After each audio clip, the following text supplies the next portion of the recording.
Hello, my dear friends. Imagine the first light of morning slowly touching the roofs of a medieval town. The streets are still quiet, the air cool and damp, carrying the smell of wood smoke and earth. At the edge of the road, or sometimes right at the town's heart, stands the medieval inn. It is not a place of comfort in the modern sense. It is a place of necessity. Travelers, merchants, messengers, pilgrims, and sometimes soldiers depend on it to survive the long and difficult journeys of the medieval world. Before most guests wake, the inn is already alive. The innkeeper rises early, often before sunrise.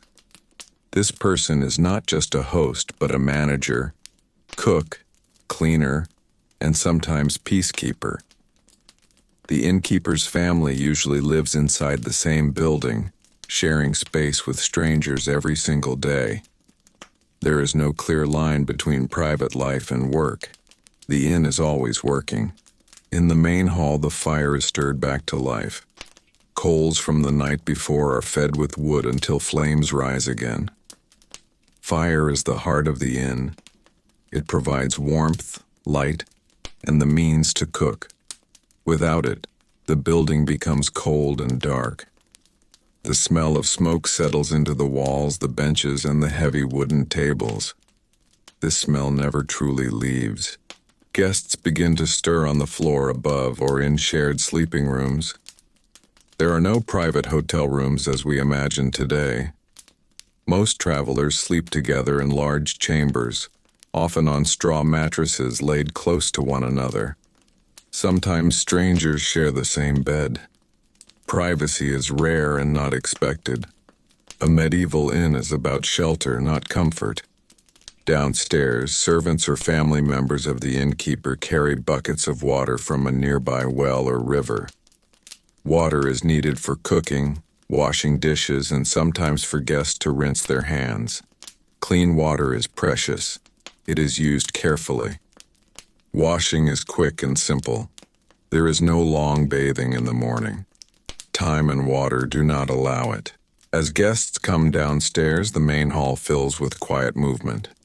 Boots scrape against the floor. Belts and cloaks are adjusted. Travelers stretch stiff bodies after a night of uncomfortable sleep. Conversations begin softly. Many guests do not know one another, but they share the same road and the same tiredness.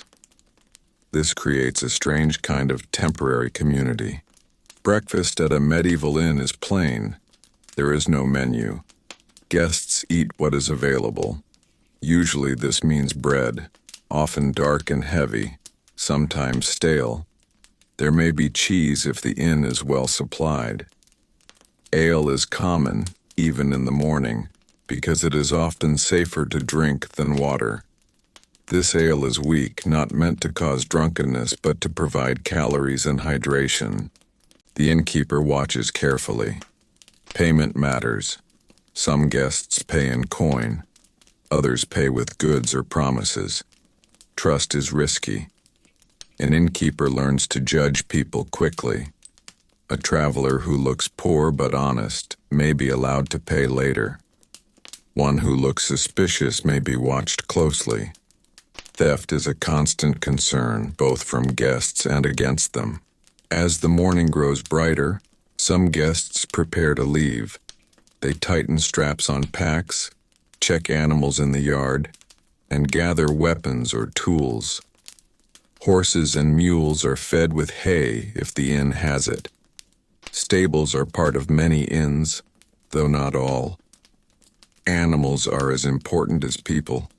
Without them, travel stops. The innkeeper or servants clean the hall as best they can. Spilled ale is wiped away. Leftover scraps are collected. Straw that has fallen from bedding is swept aside. Cleanliness is basic and practical. The goal is not freshness, but order. Disease is poorly understood, yet people know that filth brings trouble. By late morning, new travelers may already arrive. Medieval roads are slow but constant. Merchants come from nearby towns. Messengers arrive with news. Pilgrims stop to rest their feet. Each arrival brings new stories, accents, and tensions. The inn becomes a place where the wider world briefly enters the town. Midday is often the busiest time. The main hall fills with noise. Voices rise. Laughter appears. Arguments sometimes break out. Travelers may disagree over prices, politics, or religion. The innkeeper must keep order. Some inns have rules posted or spoken aloud. Fighting is discouraged but not uncommon. A stick, a firm voice, or help from local guards may be needed. Food for the main meal is prepared slowly. Large pots hang over the fire. Stews are common because they can feed many people with little meat. Vegetables, grains, and bones are boiled together for hours. The taste depends entirely on what is available. No 2 days are the same. Hunger makes everything acceptable. As people eat, information flows freely.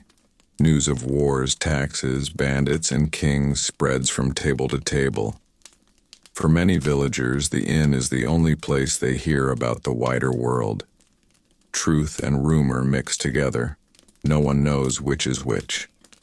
Still, people listen carefully. Knowledge can mean safety on the road. During the afternoon, the inn never truly rests. Some guests leave, others arrive. The fire is kept alive. Ale barrels are checked. The innkeeper's family moves constantly, carrying food, wiping tables, calming disputes. Children may help, learning the trade early. Life inside an inn teaches responsibility quickly. As daylight begins to fade, travelers think about staying the night. The innkeeper decides who can remain. Space is limited. Sometimes people are turned away. Sometimes they are allowed to sleep on the floor near the fire. Money matters, but so does safety. A dangerous guest can bring trouble to everyone. Evening brings the heaviest atmosphere. The hall fills with tired bodies and louder voices. Ale flows more freely now. Songs may be sung, stories are told, some are funny, some are dark. The inn becomes a place where exhaustion loosens tongues. Joy and tension sit side by side. Yet danger is always close. Thieves look for opportunity. Drunken fights can erupt. The innkeeper stays alert. A medieval inn is not a peaceful retreat. It is a crossroads of human behavior, shaped by hunger, fatigue, and hope. As night deepens, the fire burns lower. Guests are directed to sleeping spaces. Doors may be barred. Animals settle in the yard or stable. The innkeeper counts coins quietly, planning for the next day. There is no certainty. Tomorrow may bring profit or loss, peace or chaos. And so the first part of a single day in a medieval inn comes to a pause. Not an ending, but a breath. The building stands heavy with smoke, voices, and footsteps. Outside, the road waits, ready to send more travelers when the sun rises again. As night settles fully over the town, the medieval inn enters one of its most important phases. Darkness in the Middle Ages is deep and complete. There are no streetlights, no glowing windows down the road, no easy way to see what moves outside. Inside the inn, the fire becomes the only real source of light and warmth. Its glow flickers across rough wooden beams, stained walls, and tired faces. Shadows dance as people shift on benches and stools, and the smell of smoke grows thicker as the hours pass. Most guests gather close to the fire. Warmth is precious, especially in colder months. Travelers hold their hands toward the flames, easing stiff fingers after long days on horseback or on foot. Cloaks are loosened. Boots are unlaced. The body finally begins to relax, though the mind stays alert. A medieval inn is never completely safe. Everyone knows this. Belongings are kept close. Knives remain within reach. Trust is limited. Ale flows steadily now.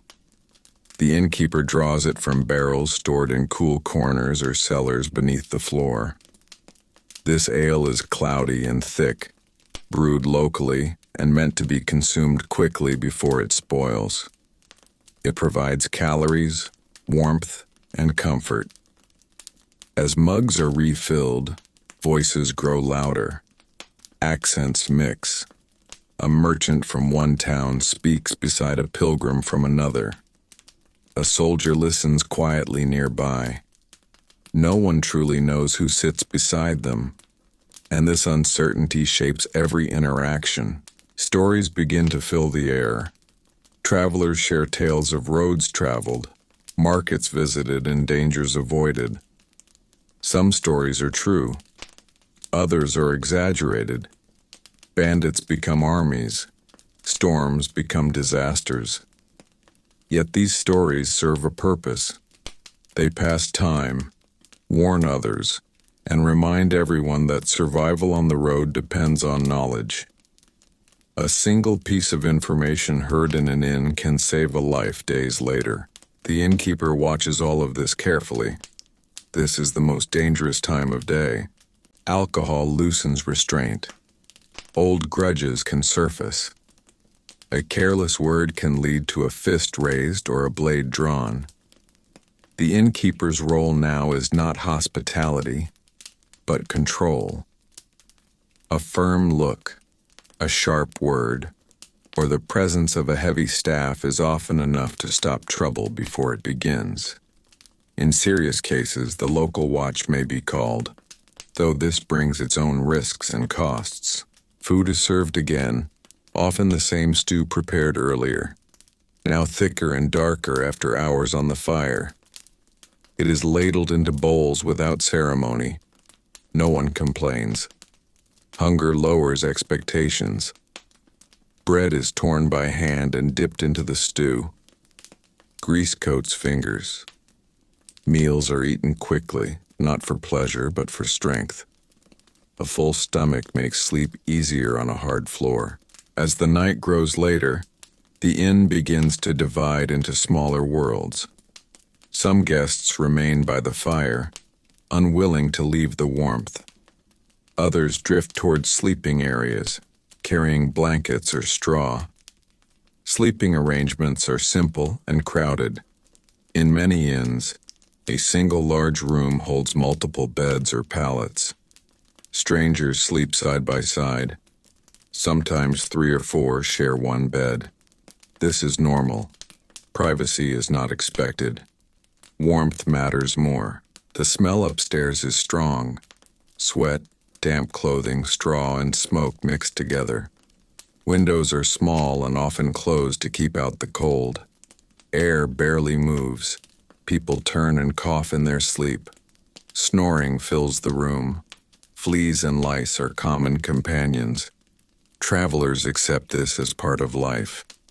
A medieval inn is not a place of rest in the modern sense. It is a place to stop moving. Downstairs, the fire is reduced but never allowed to die. Someone must remain awake to tend it. Often this is the innkeeper or a trusted family member. Fire is dangerous. A single spark can destroy the entire building. Many inns are lost to fire over the years.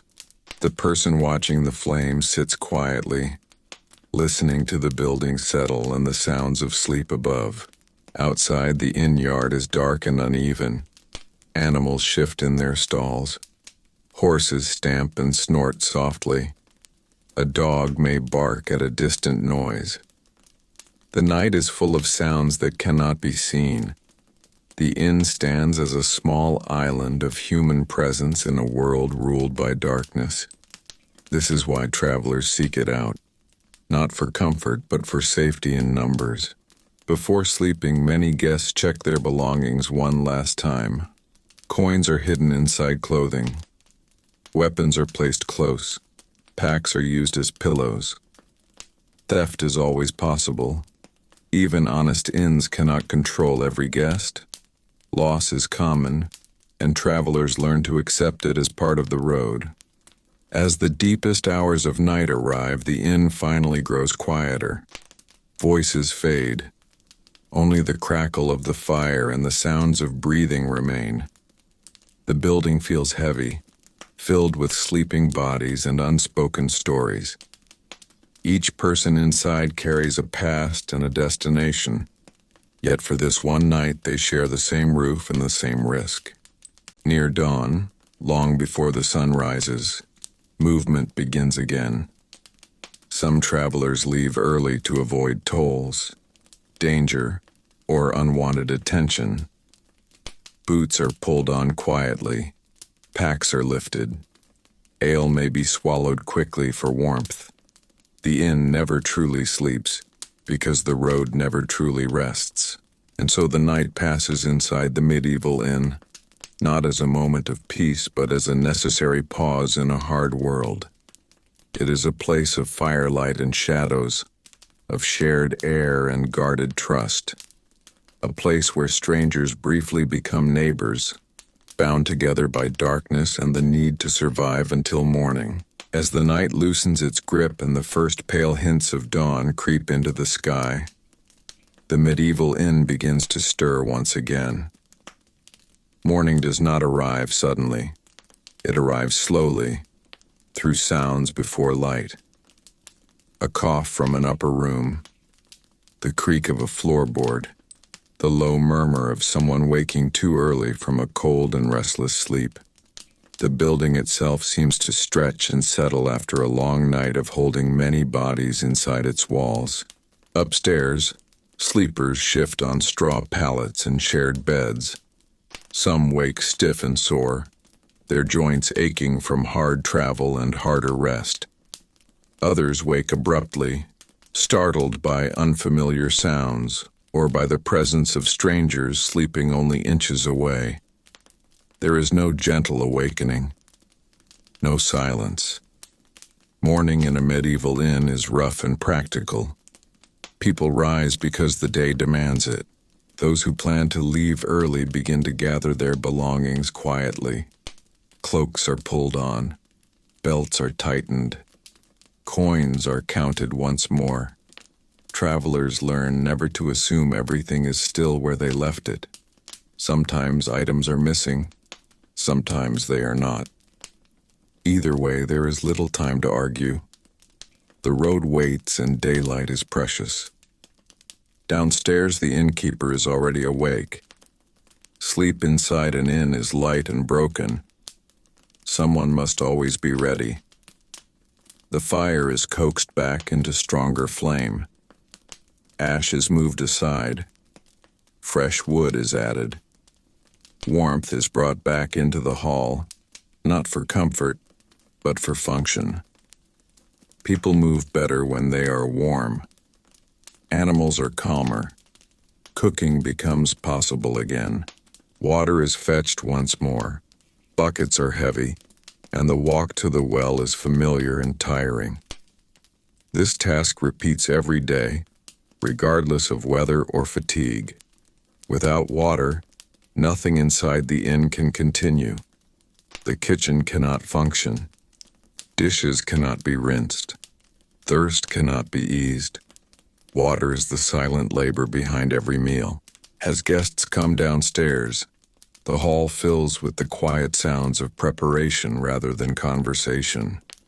Boots are stamped. Shoulders roll to loosen stiffness. A few words are exchanged, but most people save their breath. Travel requires energy, and energy is never wasted. Ale may be served again even this early, not for pleasure, but for strength. Warm ale settles the stomach and steadies the body. Breakfast, if it can be called that, is brief and simple. Leftover bread, a piece of cheese, perhaps a ladle of thin broth if any remains. No one expects more. The inn is not meant to provide comfort for the day ahead, only enough to allow people to continue. Guests eat standing or sitting wherever space allows. The long tables show the marks of countless meals, carved with scratches and stained with time. Payment is settled now.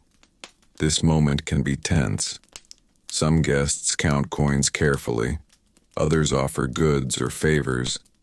An innkeeper must decide quickly whether to accept promises or demand payment now. Too much trust can ruin a business. Too little can drive customers away. The balance is learned through experience and loss. Outside, the yard comes alive. Animals are fed and watered. Saddles are adjusted. Packs are tied down again. Travelers check the sky and the road ahead. Weather matters deeply. A clear morning may turn dangerous by noon. The innkeeper may offer advice, warning of poor roads or unsafe areas. This advice is valuable. Many travelers listen carefully. By mid-morning, the inn empties gradually. One group leaves toward the east, another toward the south. Each departure removes a piece of noise and tension from the building. The hall grows quieter. The air feels lighter. For a brief moment, the inn almost feels peaceful, but this peace does not last. Cleaning begins immediately. Straw is replaced or shaken out. Tables are wiped. Dishes are stacked. Spilled ale is scrubbed from the floor. This work is constant and never truly finished. Dirt returns as fast as it is removed. Still, order must be restored before the next wave of travelers arrives. Midday brings new guests. Not the exhausted night travelers, but those who began their journey early that morning. Merchants leading pack animals. Messengers riding fast. Local farmers stopping in for news or a drink. The inn fills again, though with a different energy. These guests are less desperate, more alert. Conversations return. The fire burns steadily. The inn becomes a place of exchange once more. Goods may change hands. Information is traded. Rumors spread. Someone mentions trouble on a nearby road. Another speaks of rising prices in a distant town. These fragments of knowledge move outward with the guests when they leave, carried along the roads like unseen cargo. For the innkeeper, this part of the day is about preparation. Food is planned. Ale barrels are checked. Sleeping spaces are counted. The question is always the same. How many people will arrive tonight? Too few means lost income. Too many means danger and chaos. There is no way to know for certain.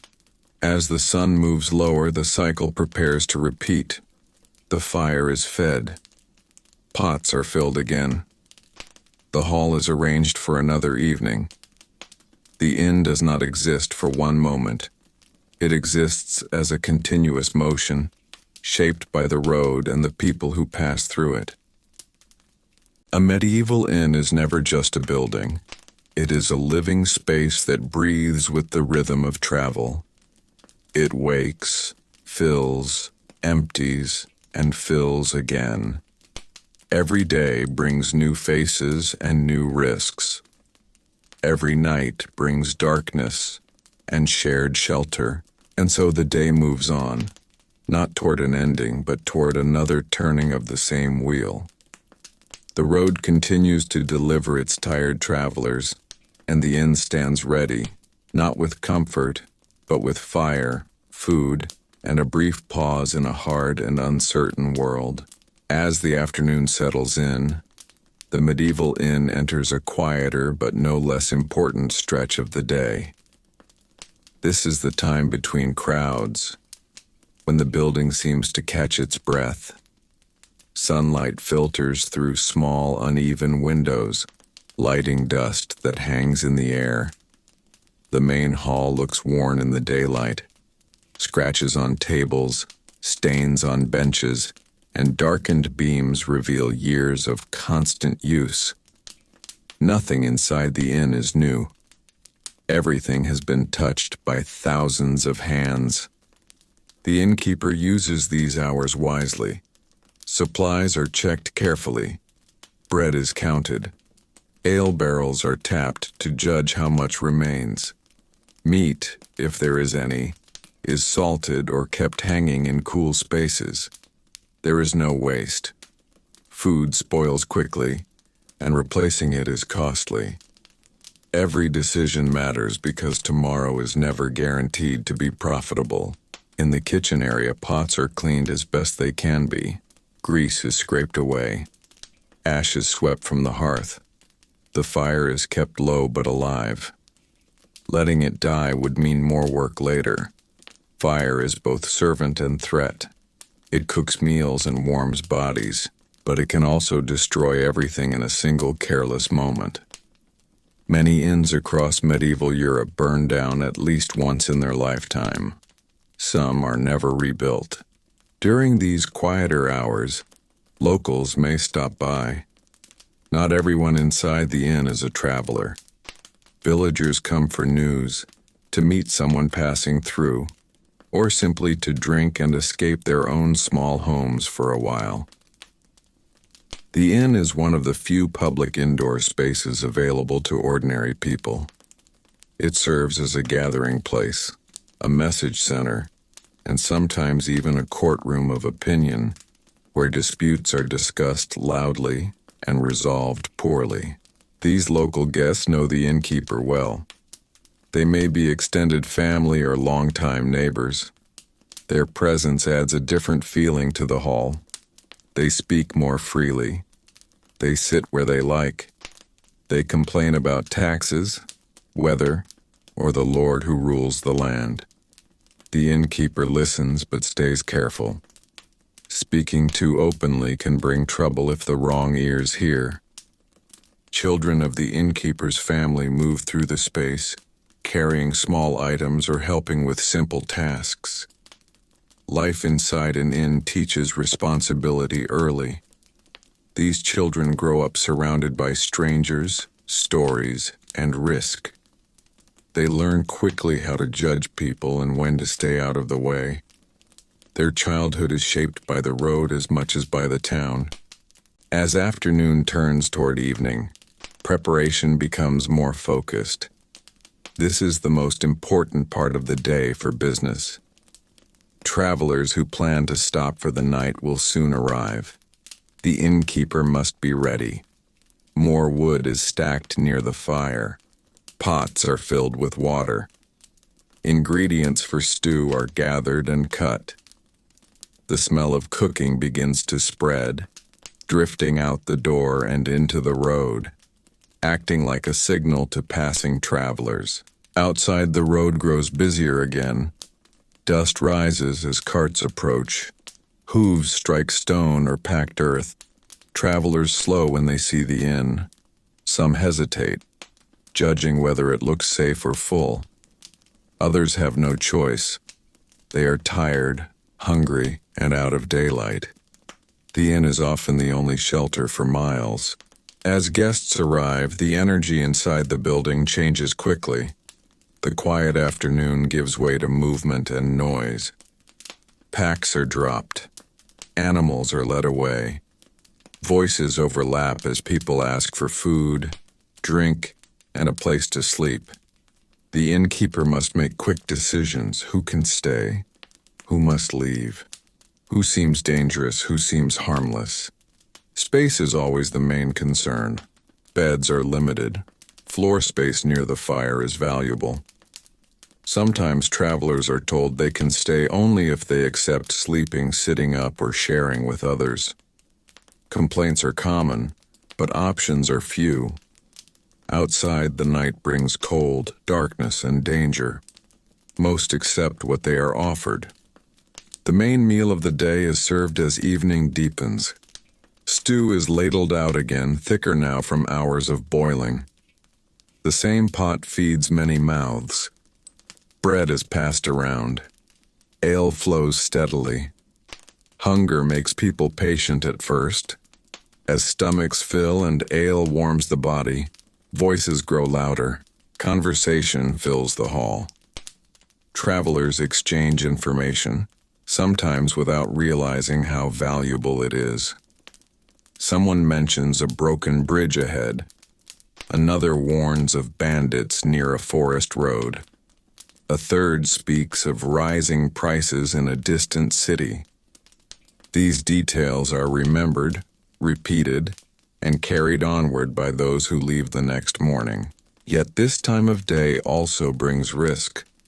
Tempers rise more easily when people are tired and drinking. Arguments break out over space, noise, or perceived insults. The innkeeper stays alert. A medieval inn cannot afford chaos. Violence brings injury, broken property, and attention from authorities. Sometimes a fight is stopped with words, sometimes with force. As the sun finally sets, the inn becomes the brightest place on the road for miles. Light spills from the doorway. Smoke rises into the darkening sky. For travelers still moving, this sight brings relief. It means warmth, food, and other people nearby. It means survival for another night. Inside, the hall is crowded now. Bodies press close together. The smell of smoke, food, sweat, and animals mixes into a heavy air. This is the true heart of the medieval inn.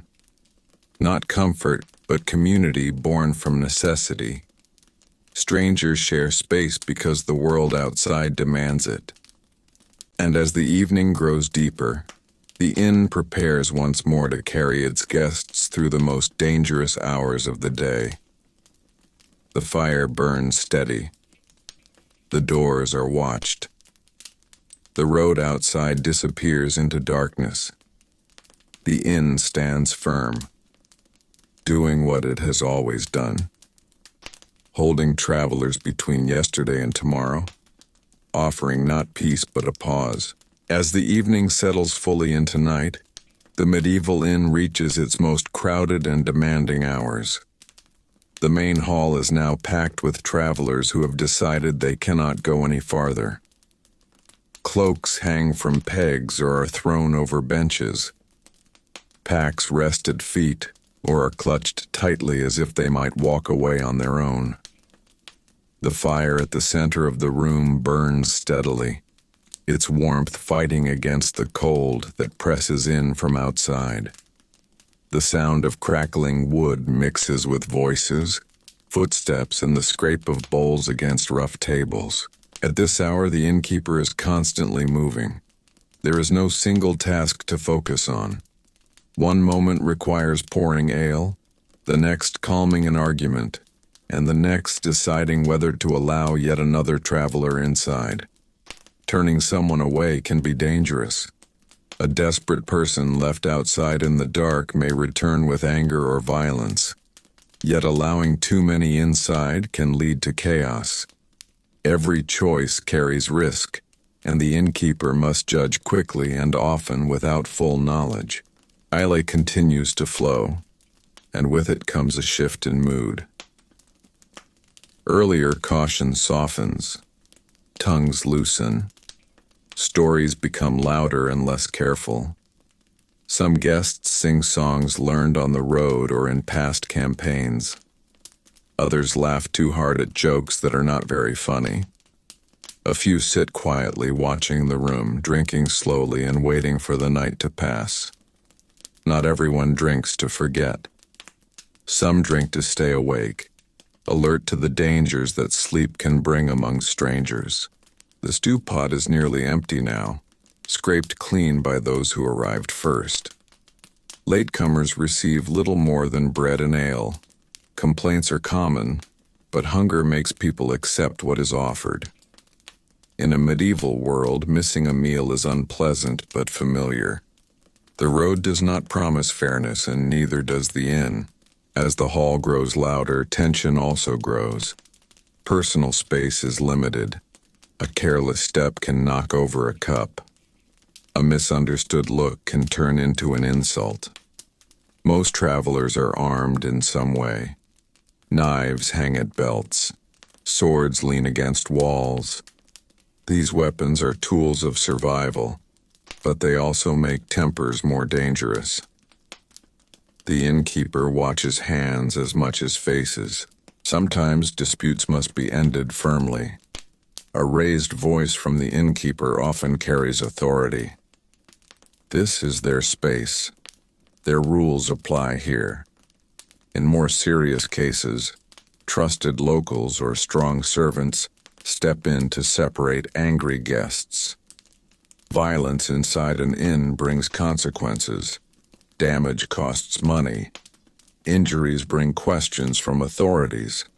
Everyone inside understands this, even if alcohol makes them forget briefly.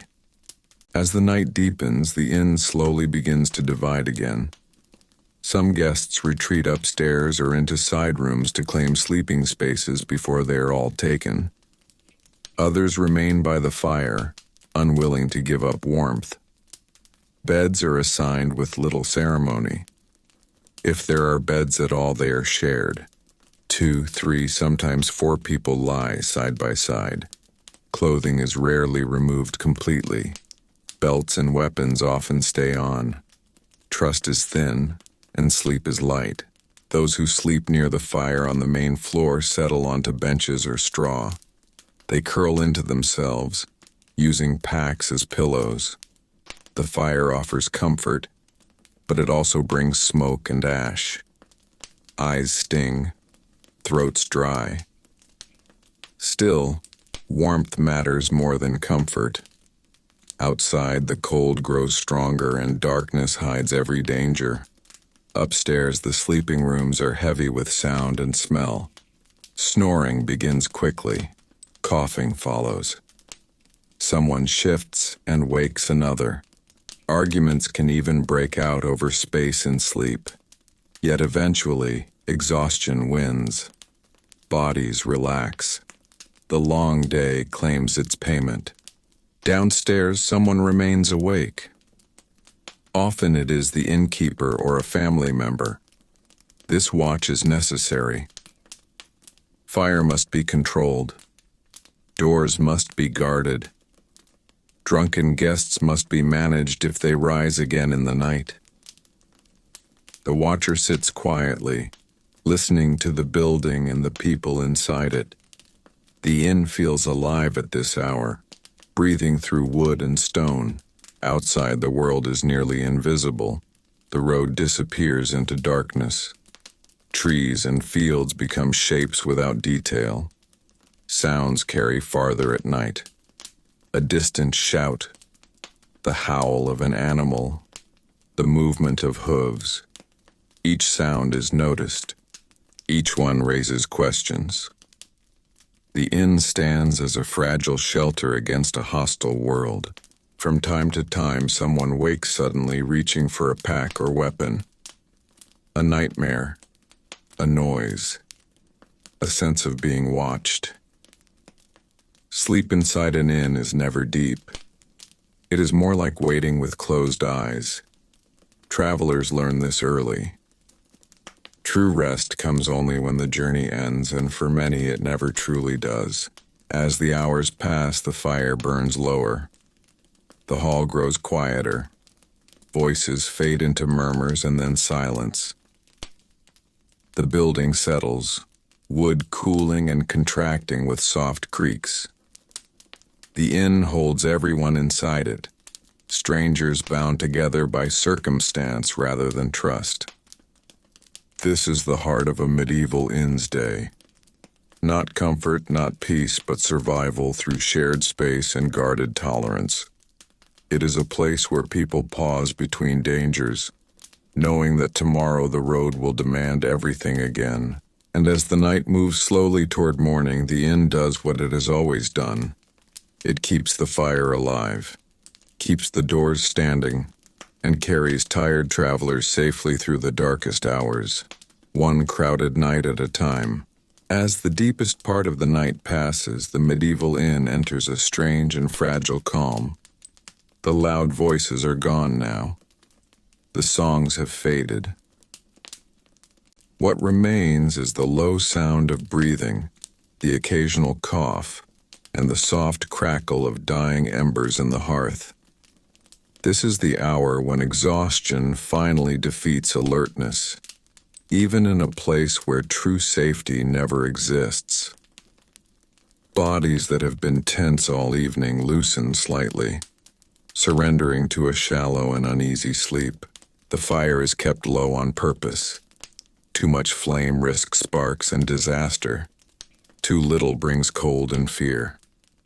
The person on watch adjusts the logs carefully, using a long stick, never turning their back fully on the room. Fire has destroyed more inns than thieves or soldiers ever have. Entire towns remember nights when an inn burned and took travelers with it. This knowledge lives in the careful movements of anyone tending the hearth. Upstairs, the shared sleeping rooms are packed tight. People lie shoulder to shoulder, feet pressed against strangers they met only hours ago. The smell is heavy and familiar. Sweat from the road, damp wool, smoke trapped in cloth. Straw rustles beneath turning bodies. Lice and fleas move freely, accepted as part of travel. Scratching in the dark is common and quiet, done without complaint. Sleep is never deep here. A traveler wakes at the sound of someone shifting nearby. Another wakes thinking their pack has been touched. Someone mutters in a dream, reliving a battle or a hard crossing. A child cries softly before being hushed by a tired parent. The inn absorbs all of it without judgment. It is not a place designed for peace. It is a place designed to hold people until morning. Outside, the yard is silent except for animals. Horses shift their weight, breath steaming faintly in the cold air. A mule stamps a hoof. Leather creaks. These animals are as tired as their owners. Without them, trade and travel would collapse. The innkeeper knows this and treats them with care even when space and feed are limited. An injured animal can strand a traveler for weeks. As the night moves on, a few guests wake early, not by choice but by habit or worry. Soldiers often sleep lightly, trained to rise at the smallest sound. Merchants wake thinking of goods and debts. Pilgrims wake to pray in the darkness. These early risers sit quietly, waiting for enough light to move without stumbling. They do not speak much. Words feel unnecessary at this hour. Slowly, almost without notice, the world begins to change. The blackness outside the windows softens. The air inside the inn cools as the fire burns down. Somewhere far away, a rooster may crow. These are signs, subtle but powerful. Morning is coming. Survival has been achieved once more.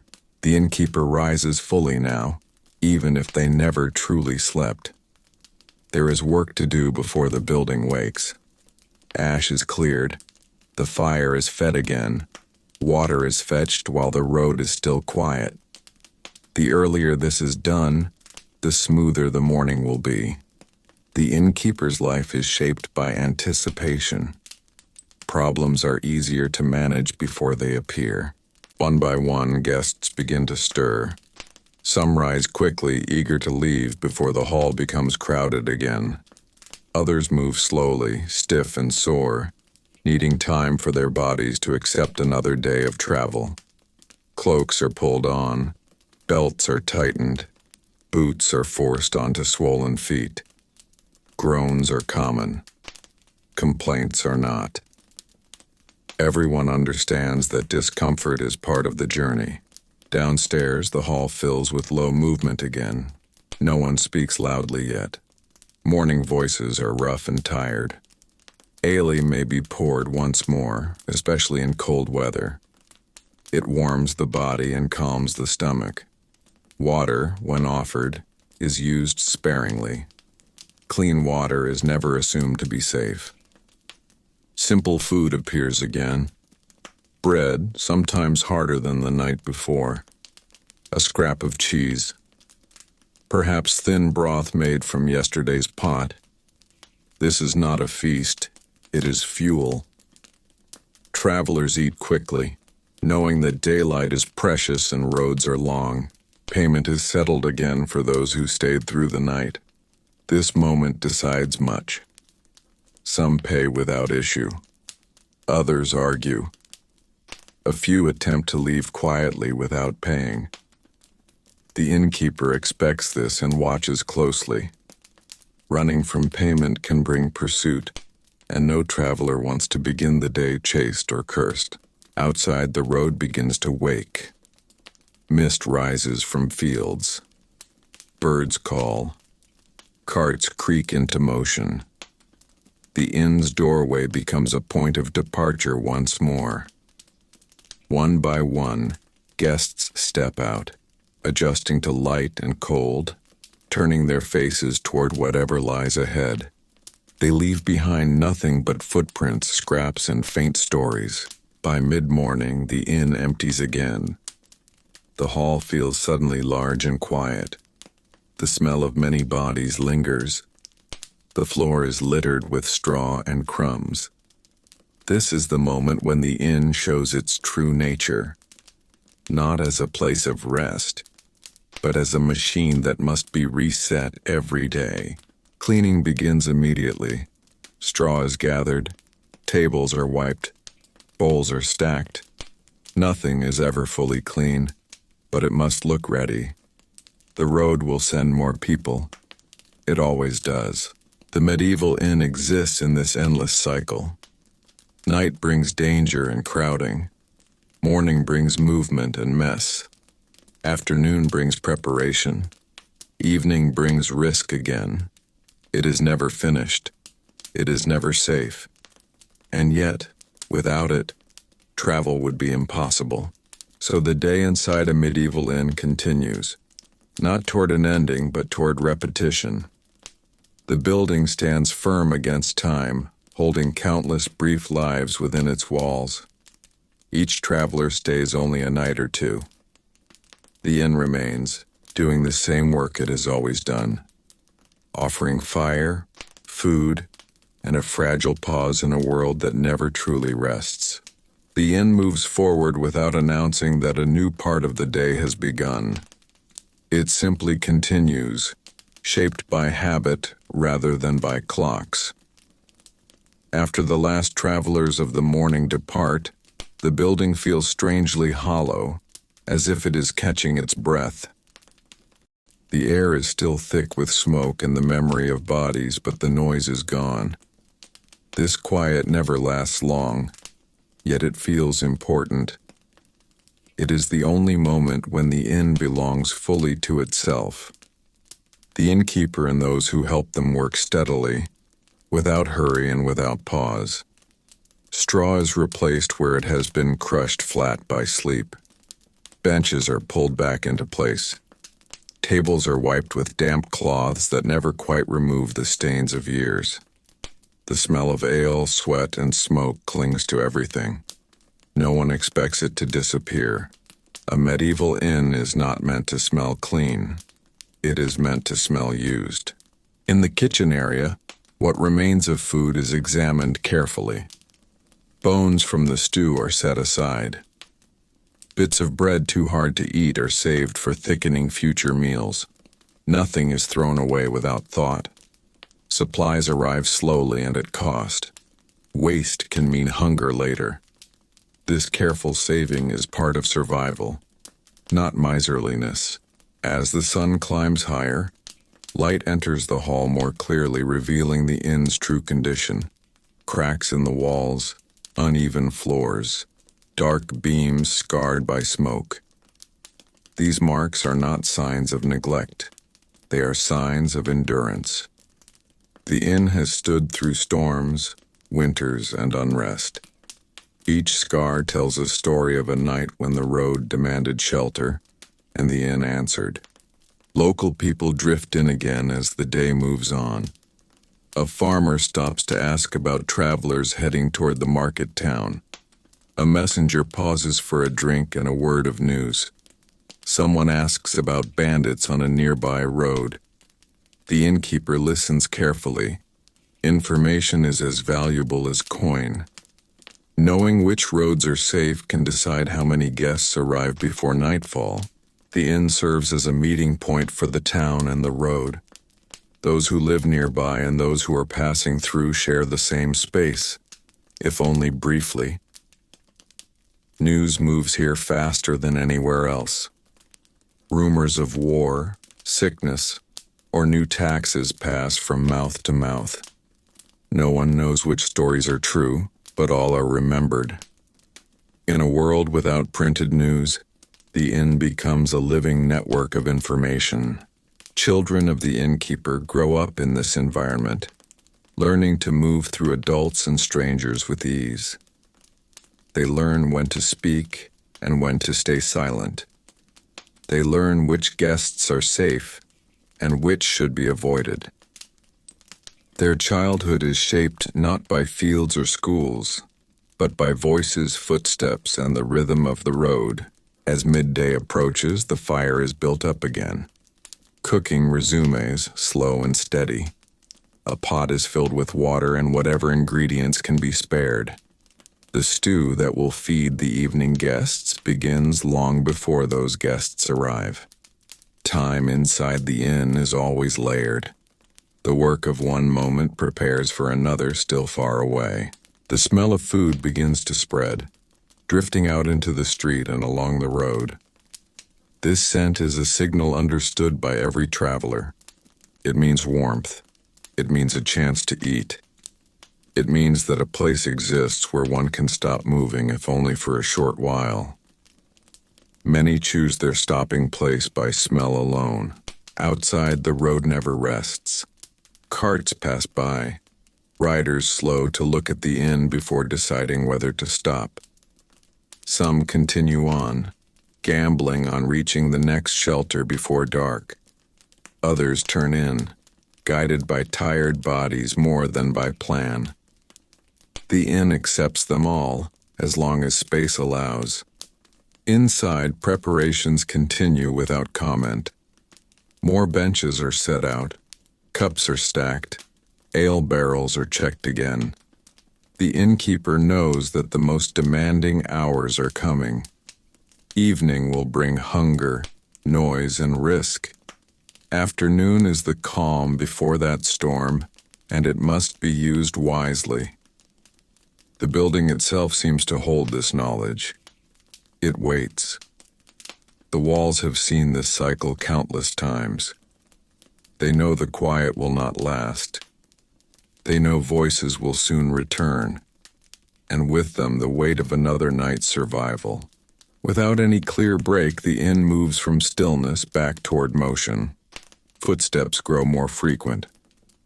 The first evening guests arrive, tired but alert. The cycle turns again, smooth and familiar, without anyone stopping to name it.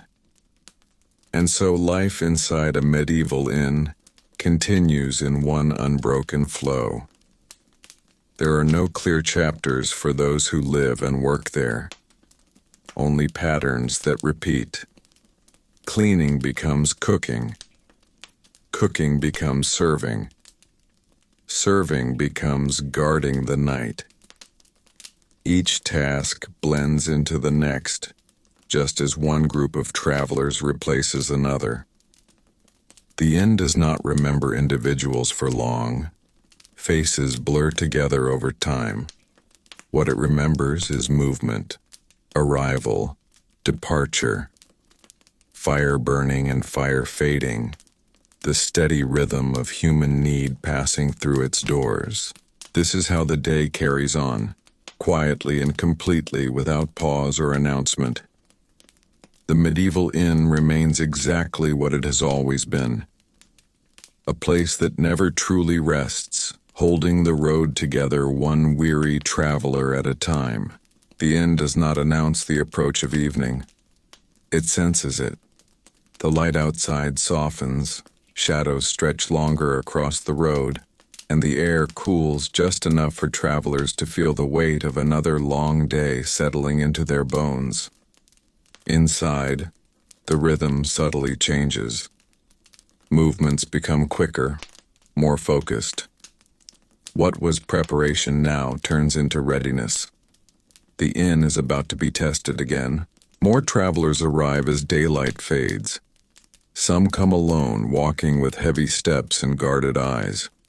Others arrive in small groups, carts creaking under loads of goods, animals snorting with fatigue. Faces are marked by dust, wind, and sun. These are people who have spent the day exposed to the world. The inn offers walls, fire, and other human bodies nearby. That is enough. The main hall fills steadily, not suddenly. Each arrival adds sound, heat, and tension. Packs are dropped with dull thuds. Cloaks are shaken out and hung wherever space allows. Animals are led away, watered if possible, and tied securely. A traveler without an animal is poor. A traveler without shelter is vulnerable. The innkeeper knows this and measures space carefully, allowing just enough people inside without letting order break apart. The fire is fed again, brighter now. Flames lick higher, pushing warmth outward. People move closer, drawn by instinct. Cold fingers stretch toward the heat. Wet boots steam faintly. Smoke thickens, pressing upward into darkened beams. The hall begins to feel heavy, like a place holding its breath. Food is served as soon as it is ready. There is no ceremony. Bowls are passed hand to hand. The stew is thicker now, richer in flavor simply because it has cooked longer. Meat, if present, is sparse. Most of the weight comes from grains and vegetables, yet hunger sharpens taste. People eat quickly at first, then more slowly as warmth and fullness settle in. Ale flows again, and with it comes the gradual return of voices. Conversations overlap. Some speak of the road they traveled that day. Others ask about what lies ahead. A traveler new to the region listens carefully, filing away every warning and suggestion. The inn is a classroom without walls. Lessons are learned through stories and mistakes shared over wooden tables. The innkeeper watches constantly. This hour demands attention. New guests must be judged quickly. Who is simply tired? Who is drunk already? Who carries anger under their words? The innkeeper does not need to know names. They need to know danger. A single violent act can turn shelter into chaos. As the hall grows warmer, coats come off. Weapons are leaned against walls or kept close to the body. No one fully relaxes. Even laughter carries an edge. Trust inside an inn is always partial. Everyone knows that tomorrow these people will be strangers again, scattered along different roads. The smell inside the hall becomes unmistakable. Smoke, food, sweat, damp wool, and leather mix into a dense air that clings to skin and clothing. This smell travels with travelers when they leave. It marks them as people of the road. No one inside the inn complains. This is what shelter smells like. Arguments sometimes flare without warning. A bench is taken by the wrong person. A bowl is spilled. A word is misunderstood. Most disputes are ended quickly by firm voices. The innkeeper or a strong local steps between bodies before anger grows teeth. Everyone understands the rule, even if it is never spoken. Violence inside risks everyone. As night deepens, space becomes more precious. Sleeping arrangements are decided with little discussion. Those with coin or favor may get beds. Others take the floor or benches near the fire. Late arrivals accept whatever is left. Outside, darkness is complete. The road offers nothing now but cold and danger. Upstairs rooms fill quickly. Bodies lie close together, conserving warmth. Downstairs, those without beds settle where they can. Packs become pillows. Cloaks become blankets. Sleep begins to claim people unevenly. Some surrender quickly. Others remain awake, watching shadows and listening to sounds they cannot see. The innkeeper ensures doors are secured, not sealed completely but controlled. An inn must allow entry, yet protect those inside. This balance is never perfect. The innkeeper relies on instinct and experience, learned through years of nights like this one. The fire is reduced again carefully. Sparks are watched. Ash is adjusted. The person tending it moves with slow precision. Fire is life here, but it demands respect. A careless moment can undo everything. As the hours pass, voices soften into murmurs, then fade into silence. The hall becomes a room of sleeping shapes. Breathing overlaps. Wood creaks as the building cools. Outside, the world is dark and uncertain. Inside, people wait together until morning, whether they trust one another or not. The inn holds them all without judgment. Merchant and pilgrim, soldier and farmer, honest and dishonest. For this one night, they share the same walls and the same fragile safety. Tomorrow, they will separate again, carrying only memory and whatever strength they gained from food and rest. The cycle continues without pause. The medieval inn does not mark time by clocks or bells. It marks time by arrival and departure, by fire built and fire fading, by bodies entering and leaving its space. And as the night stretches onward, the inn remains awake in its own way, standing between darkness and dawn, doing the quiet work that keeps the road alive. The inn moves through the night without ever truly sleeping, and this is where its real character is revealed. Long after laughter has faded and most eyes have closed, the building remains alert, like an old animal that knows danger comes after dark. The walls hold warmth, but they also hold risk. Every creak of wood, every shift of a sleeping body, every distant sound from the road carries meaning. Inside the main hall, bodies lie scattered in careful arrangements. Some sleep on benches pulled close to the fire. Others curl on the floor with cloaks wrapped tight, feet tucked in to keep warmth from escaping. Packs are clutched tightly or used as pillows. A traveler learns early that possessions are safest when kept beneath the head or chest. Theft in the night is rare, but never impossible. Even honest people can be tempted when hunger or desperation grows strong. Breathing fills the space in overlapping rhythms. Heavy breaths from exhausted laborers. Shallow, alert breathing from soldiers trained never to surrender fully to sleep. Occasional coughing breaks the quiet, echoing softly against stone and wood. Someone mutters in a dream, reliving a hard road or a remembered fear.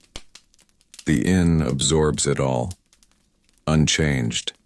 The smell of the hall deepens during these hours. Smoke lingers low.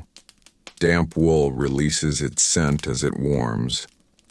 Leather, straw, and unwashed bodies blend into a single heavy presence. This smell is not unpleasant to those who live this life. It is familiar. It means survival. It means the road has been paused, if only briefly. The person on watch remains near the fire, eyes half-lidded but never closed. This role is critical. Fire must be controlled. Guests must be observed. Doors must be listened to. The watcher notices everything. A restless sleeper rising too often. A stranger shifting closer to another's belongings. A sudden silence where there was noise before. Most nights, nothing happens. But the nights when something does happen are never forgotten. Outside the inn, darkness presses close. Medieval nights are not gentle. Without light, the world becomes sound and shadow. The wind moves through trees. Animals cry in the distance. Sometimes footsteps approach and then stop, testing the safety of the place. The innkeeper knows these sounds well. Some belong to travelers delayed by the road. Others belong to people best kept outside. When someone knocks late in the night, the decision to open the door is never easy. Leaving someone outside can mean death. Letting someone in can mean danger for everyone already inside. The innkeeper listens carefully to the voice, to the tone, to the urgency. A frightened pilgrim sounds different from a drunk troublemaker. Experience guides the choice more than kindness alone. If the door opens, the entire room feels the change. Even sleeping bodies sense movement. Hands tighten around belongings. Someone shifts closer to a weapon. The newcomer is watched silently until they settle. Trust is not given quickly. It is earned through stillness. As the night deepens further, exhaustion finally claims most guests. Sleep grows heavier, though never fully peaceful. Dreams wander through roads, forests, and memories of home. Some dream of warm beds and quiet rooms they may never see again. Others dream of danger and wake suddenly, heart racing, unsure where they are for a moment. Then the smell and sound of the inn remind them they are alive. That is enough. The fire burns lower now, glowing rather than flaming. Shadows shrink and soften. The watcher adjusts the logs carefully, keeping enough heat to fight the cold without risking sparks. Firelight reflects off metal buckles and blade edges, small reminders of how close danger always sits. Time moves strangely during these hours. Without bells or clocks, the night stretches and folds. It feels long and short at the same time. Some travelers wake thinking morning has arrived, only to realize darkness still fills the windows. They sigh and try to sleep again. Others count breaths until dawn. Gradually, the cold begins to creep back in. The fire weakens. Bodies press closer together for warmth, even among strangers. In these moments, the inn becomes what it has always been at its core. A shared shelter against a world that offers little mercy. Differences of rank, origin, and purpose fade slightly. Everyone here needs the same thing: to survive until light returns. Then, almost without warning, the balance shifts. The darkness outside lightens just enough to be noticed. Not light, but less dark. The watcher feels it before seeing it. The air changes. The silence feels thinner. Somewhere far away, a bird calls. Another answers. These sounds ripple softly through the sleeping hall. Morning does not arrive with celebration. It arrives with movement. Someone stirs. Another sits up slowly, joints stiff and aching. A soldier rises quietly, trained to greet dawn before it greets him. A merchant checks their pack without fully waking. Life returns in fragments. The fire is coaxed back to strength. Ashes cleared. New wood is added. Warmth spreads again, welcomed by cold hands and feet.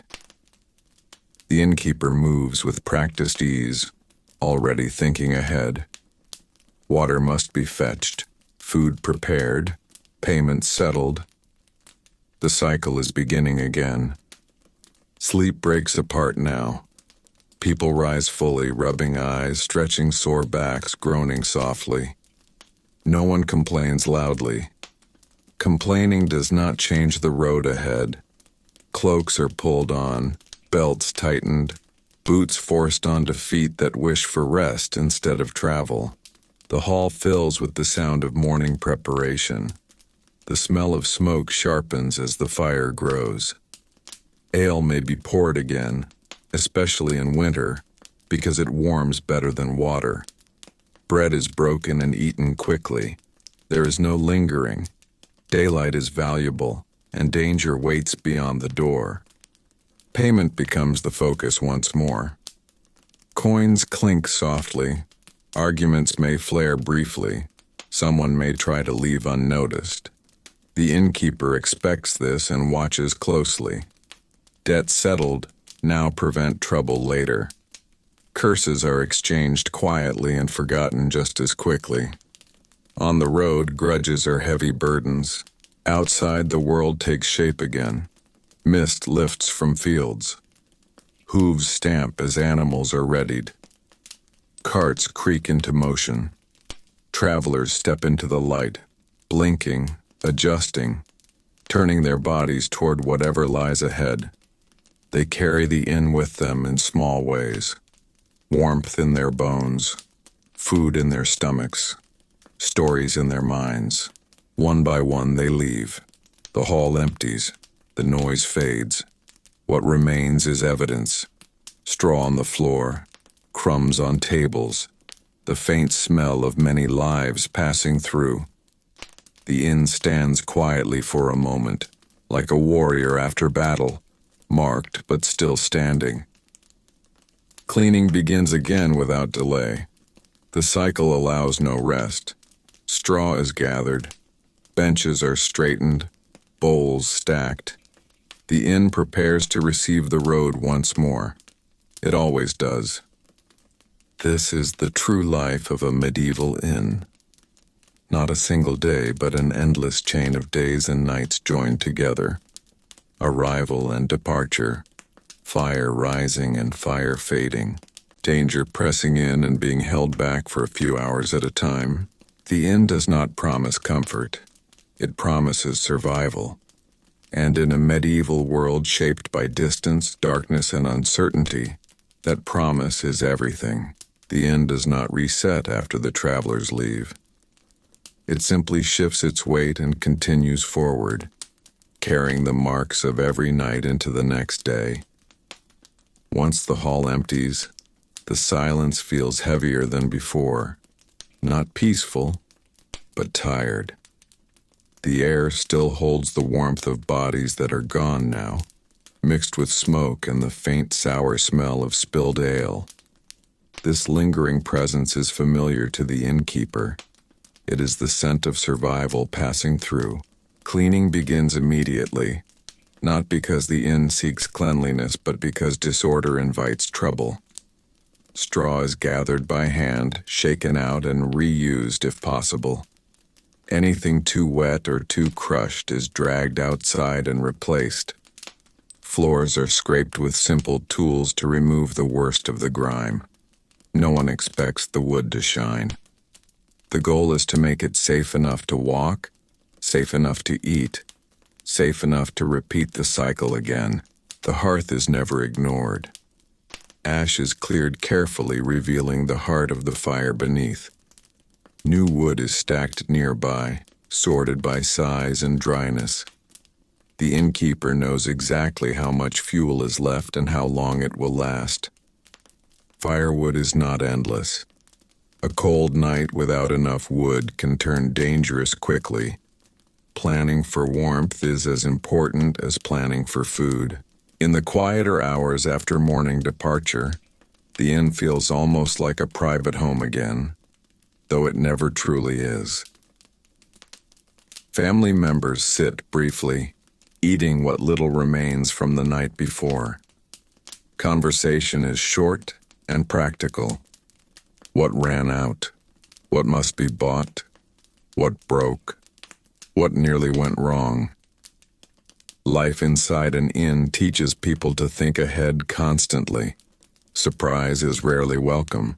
Supplies must be replenished whenever possible. Someone may be sent to a nearby market to buy bread, cheese, or dried vegetables. If meat is available, it is costly and never guaranteed. Often the inn relies on whatever the surrounding land can offer. Root vegetables, grain, occasionally eggs. The menu is not planned by taste but by survival and access. As midday approaches, the inn begins to feel the road again. Travelers who left at dawn are now far away, replaced by new movement on the horizon. Some people arrive only to rest briefly, drink, and continue. Others arrive already planning to stay the night, their faces worn by distance and weather. Each arrival adds another thread to the day's pattern.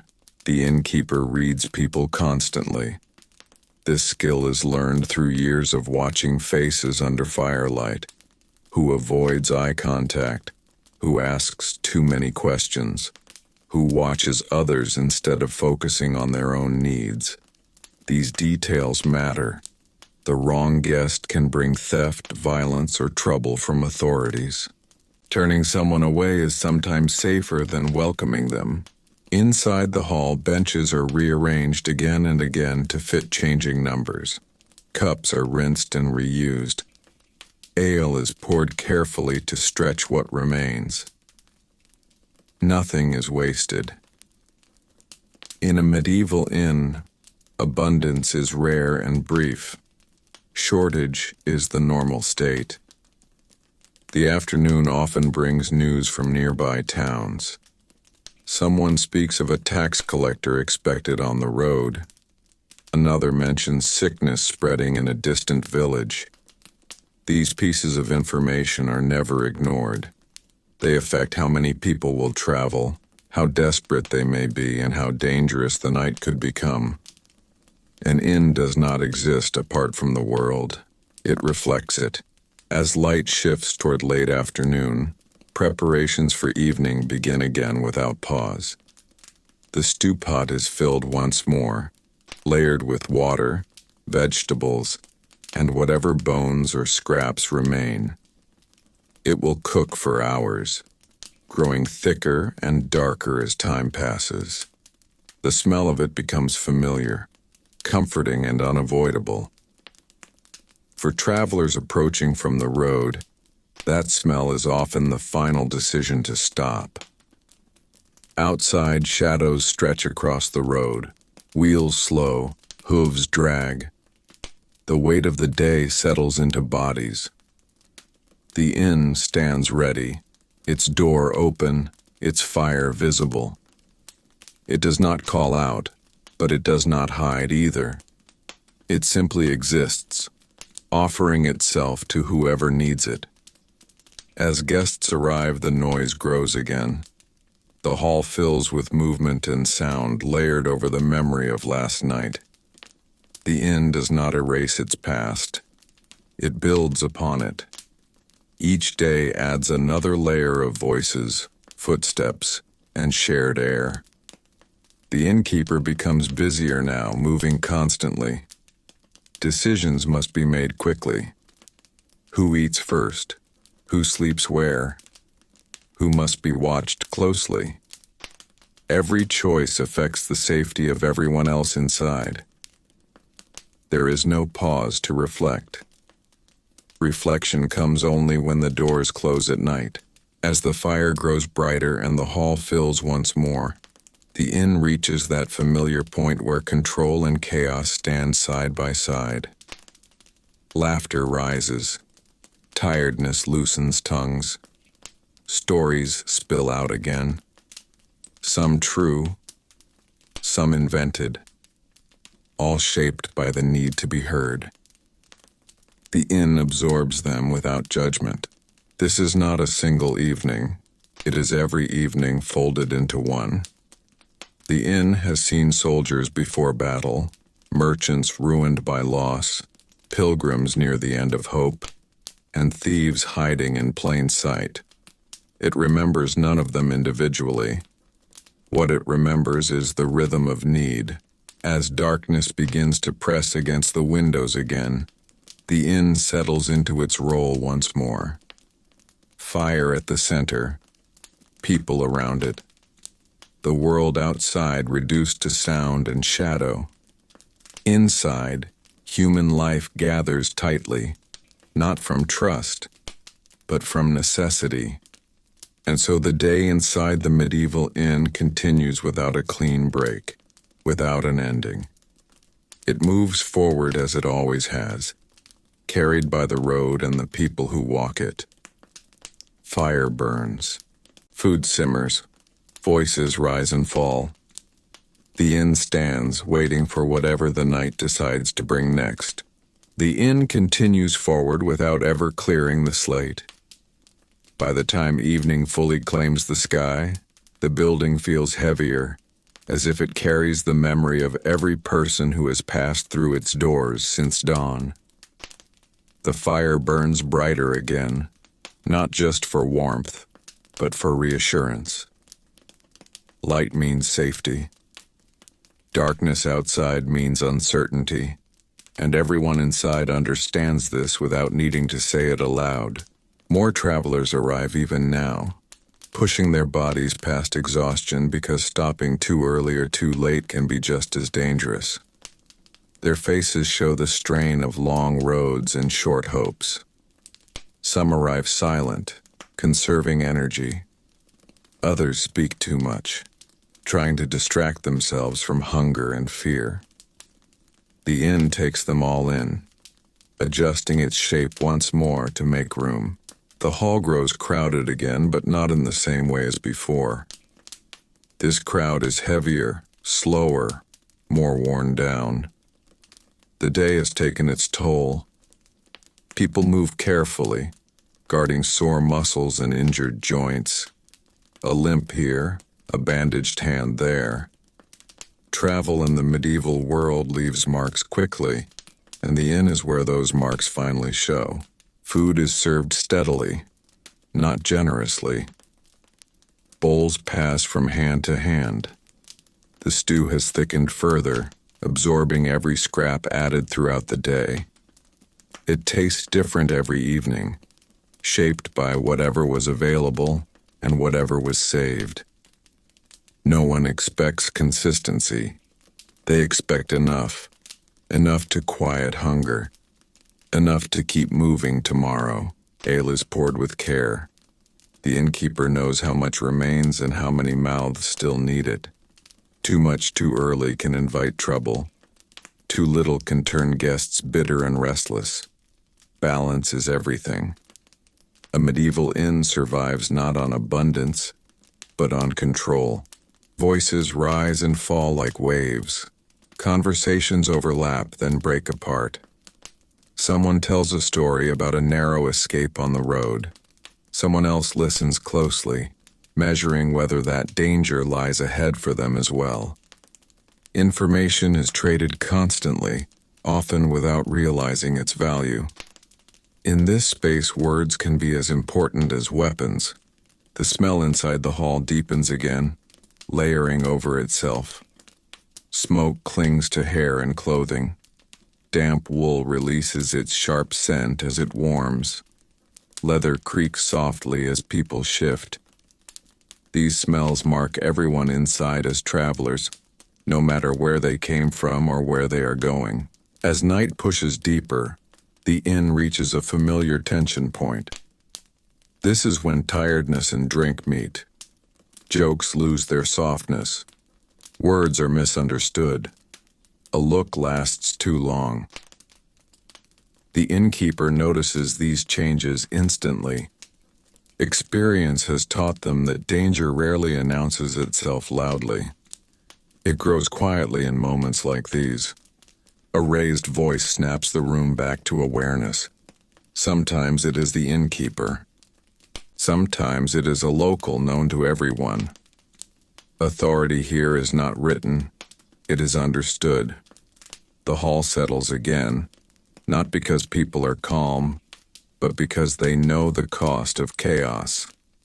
Violence brings consequences that no one wants to face in the middle of the night. Sleeping spaces are claimed early now. Those who hesitate lose their chance. Upstairs rooms fill tightly, bodies pressed close for warmth. Downstairs, benches are rearranged into makeshift beds. The floor becomes a patchwork of cloaks and straw. No one complains. Complaining wastes energy, and energy is precious. As people settle, the hall slowly transforms. What was loud becomes low. What was movement becomes stillness. One by one, eyes close. Some travelers sleep immediately, collapsing under the weight of the day. Others lie awake, staring into darkness, listening to every sound. Sleep inside an inn is a negotiation, not a surrender. The watcher returns to their place near the fire. Their role is quiet but vital. They listen for footsteps. They watch hands. They feel the temperature of the room and the mood of the people inside. Most nights pass without incident, but the nights that do not leave scars that last a lifetime. Outside, the world presses close again. Wind moves through empty roads. Animals cry out in the distance. The inn stands firm, a small island of light and human presence. To those inside, it feels like protection. To those outside, it feels like temptation. Time stretches again. Without markers, hours blur together. A traveler wakes, unsure if it is still night or nearly morning. Someone shifts and accidentally brushes another's pack, causing both to tense instantly. Then silence returns. Breathing steadies. The inn holds. Slowly, imperceptibly, the balance shifts once more. The fire burns lower. Cold creeps back in at the edges of the room. Bodies press closer together, even among strangers. Survival reduces distance. Differences matter less when warmth is shared. This is the inn at its most honest. Not loud, not busy, simply enduring. Holding lives together for a few hours against a world that offers little protection. No promises are made here. Only time is given. And without any clear break, the night continues to slide forward, carrying the inn and everyone inside it toward another morning that has not yet arrived. The inn does not notice the moment when night begins to loosen its grip, but the people inside feel it slowly, almost subconsciously. The deepest darkness has passed. The cold changes shape. The silence becomes thinner. Somewhere beyond the walls, the world is preparing to move again. Inside, bodies still lie close together, wrapped in cloaks and straw, breathing in uneven rhythms shaped by fatigue and habit. The fire at the center of the hall glows faintly now, no longer strong enough to push warmth far across the room. The watcher tends it carefully, adding just enough wood to keep life in the embers without waking sleepers too suddenly. Firelight flickers weakly across faces marked by dirt, age, and long roads. Even in sleep, these faces hold tension. Travel teaches the body never to fully relax.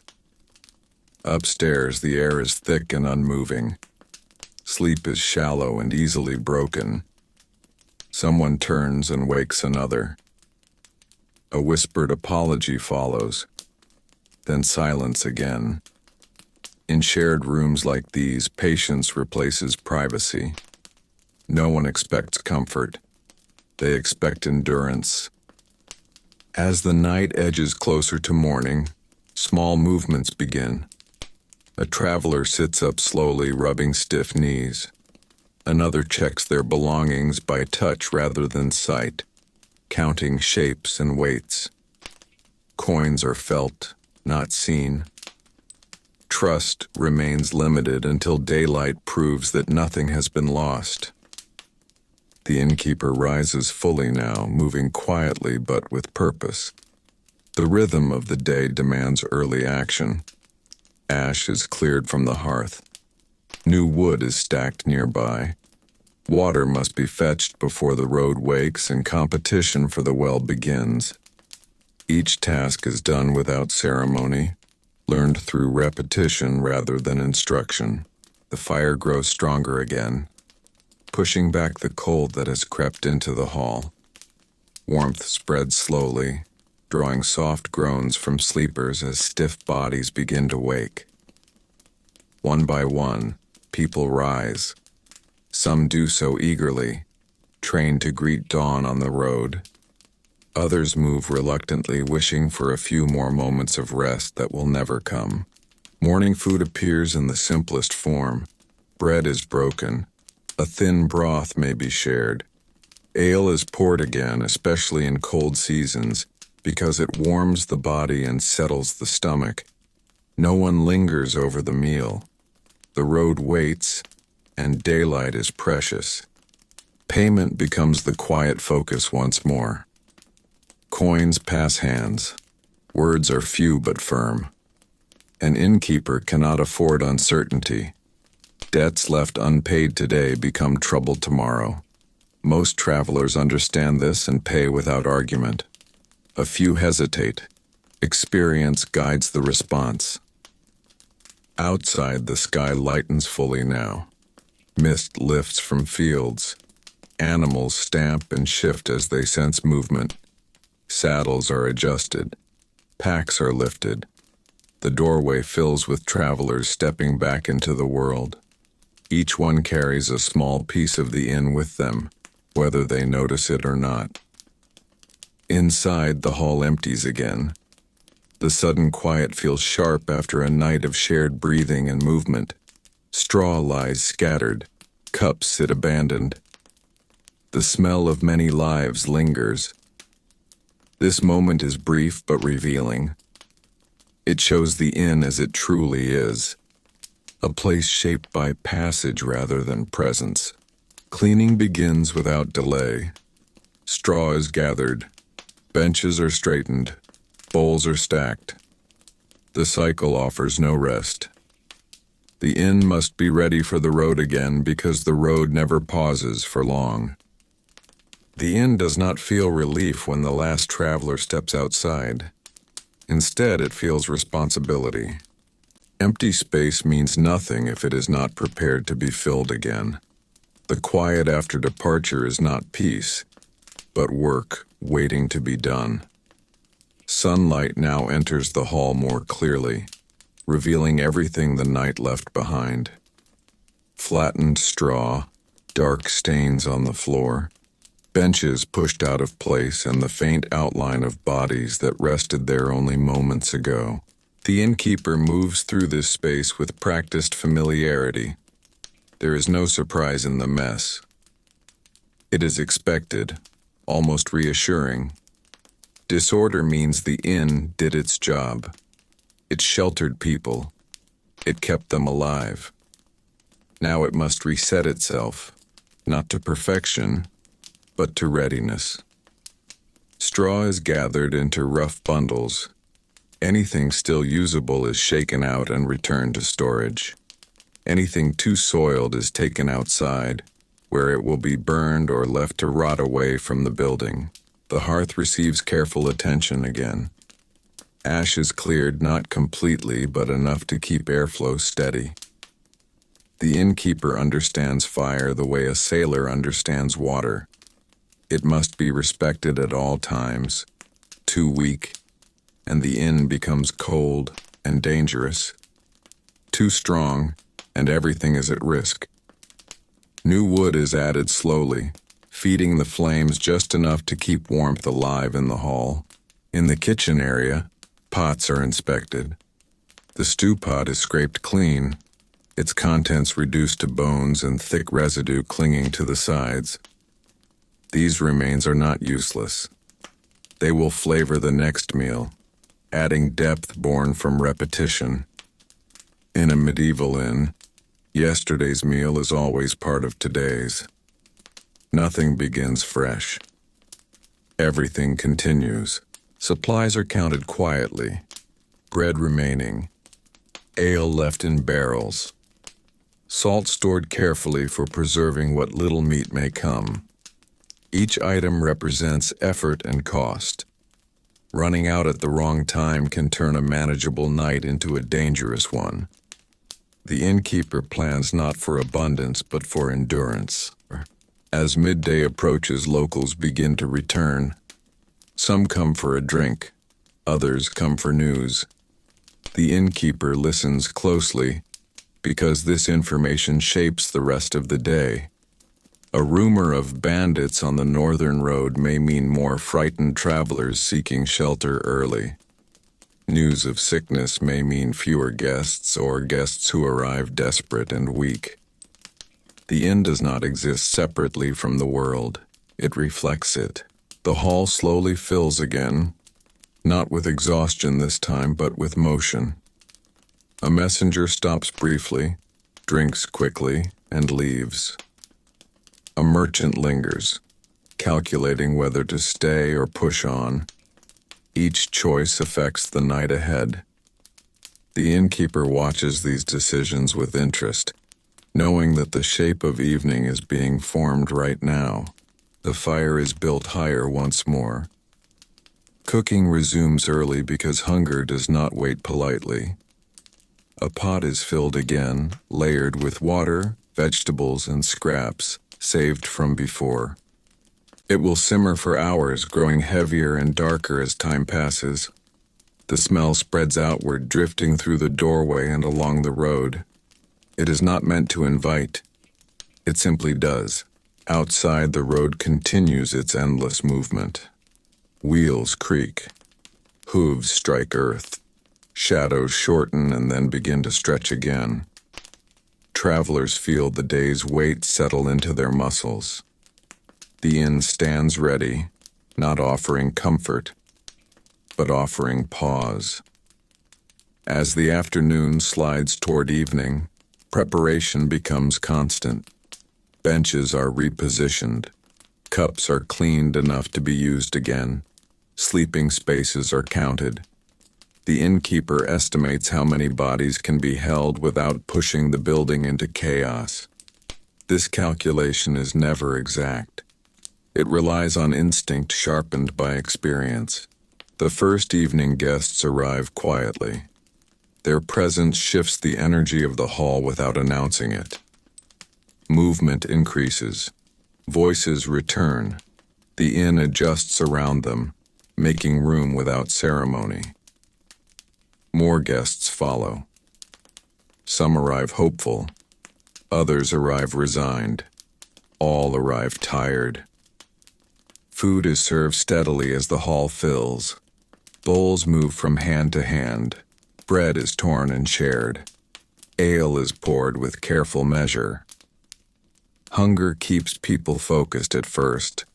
Silence falls briefly as eating takes priority. Then conversation resumes, shaped by warmth and fullness. Stories flow again, not as performances but as release. The road demands silence. The inn allows speech. People speak of what they saw, what they feared, what they avoided. These stories overlap and blend, forming a shared understanding of the world beyond the walls. As light fades fully, the inn reaches that familiar state where everything feels balanced on a narrow edge. Too many people, too little space, just enough warmth, just enough food. The innkeeper watches closely, adjusting details as needed. A raised voice here, a firm look there. Order is maintained not through force but through presence. The fire burns strong. Shadows stretch across the walls. The hall grows heavy with sound, heat, and breath. The inn has become what it always becomes at this hour, a gathering of strangers bound together by darkness and necessity. And without any clear break, the day inside the medieval inn continues forward, folding into the night once more, carrying its rhythm unbroken, waiting to see what this evening will demand from it next. The inn moves deeper into the evening without pause, as if pulled forward by forces older than the building itself. The fire at the center of the hall now burns at its strongest, fed steadily with thick logs chosen earlier in the day. Heat presses outward, filling the space and drawing people closer together. The walls seem to lean inward slightly, not in reality, but in feeling, as bodies, voices, and smells concentrate into a dense, shared moment. By now the inn is full in the way medieval inns often were. Not neatly full, but tightly packed. Every bench is occupied. Every corner holds someone sitting, standing, or leaning. Late arrivals stand near the door, unsure if space will open or if they must move on into the darkness. The innkeeper weighs each new arrival carefully, measuring fatigue, desperation, and threat with a single glance. Allowing one more body inside can mean safety for them and discomfort for everyone else. The sound inside the hall becomes layered and constant. Wood crackles in the hearth. Mugs thud softly against tables. Boots scrape the floor. Voices overlap, sometimes rising together, sometimes falling into clusters of quiet talk. Laughter appears briefly, then disappears again, replaced by tired silence or serious discussion. The inn does not hold a single mood. It holds many at once. Food continues to be served as long as any remains. The stew pot is scraped repeatedly, each ladle thinner than the last. Bread grows scarce. Those who arrived early eat better than those who came late. This inequality is accepted without protest. On the road, timing decides much. Hunger teaches patience more effectively than rules ever could. Ale becomes more important now. It warms bodies and dulls discomfort. It also loosens restraint. The innkeeper watches mugs closely, judging when to slow the flow. Too much drink turns weariness into recklessness. Too little turns it into resentment. The balance is fragile and must be managed constantly. Conversations deepen as the night grows older. Some guests speak quietly about losses, journeys gone wrong, or homes they have not seen in years. Others argue softly about politics, faith, or rumors of war. In a medieval world, such discussions are never abstract. They touch directly on survival. A change in law, a shift in power, a new tax can alter a traveler's future overnight. The smell inside the hall thickens again, becoming almost physical. Smoke settles low. Damp clothing dries slowly. The scent of sweat and road dust rises as bodies warm. This smell is not commented on. It is expected. It is proof that people have traveled far and are still alive to sit here now. As the evening wears on, the innkeeper's attention never drifts. Eyes move constantly from face to face, table to table. A sudden silence can be as dangerous as raised voices. A pair of guests watching each other too closely may signal trouble.